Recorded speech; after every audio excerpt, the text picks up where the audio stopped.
Nag-amukhang fox demon, walang habas na humahataw gamit ang matatalim niyang kuko. Ilang sundalo ang agad na nasawi sa mismong lugar.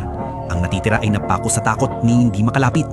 At nang tila wala ng pag-asa, isang misteryosong puwersa ang biglang sumulpot at itinapon ng fox demon palayo sa himpapawid.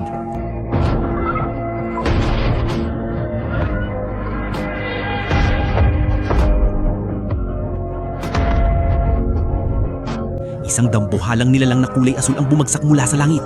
Mayroon itong 3 ulo at 6 na braso. Agad na naghanda ang mga Demon King. Naunang kumilos ang Red Demon King, ngunit sinipa lang siya ng higante na parang wala lang, saka sumugod at pinakawalan ng isang brutal na bugbog. Sa loob lamang ng ilang sandali, nawalan ng malay ang Red Demon King. Pagkakita nito, inilabas ng Yellow Demon King ang isang mahiwagang artifact.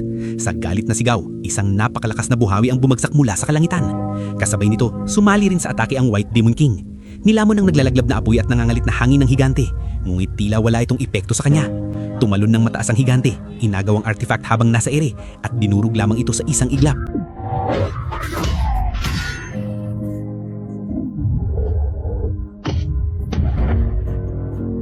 Pagkatapos ay hinarap niya ang White Demon King at itinaas ang isang kamay bilang lantad na hamon.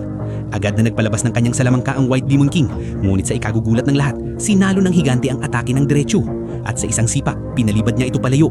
Piliting tumayo ang White Demon King upang lumaban muli. Biglang lumitaw si Nedja, ngunit sa mismong sandaling iyon, sumugod ang higante na parang baliw na halimaw. Nagmadaling harangin si Nedja ang higante, ngunit huli na ang lahat.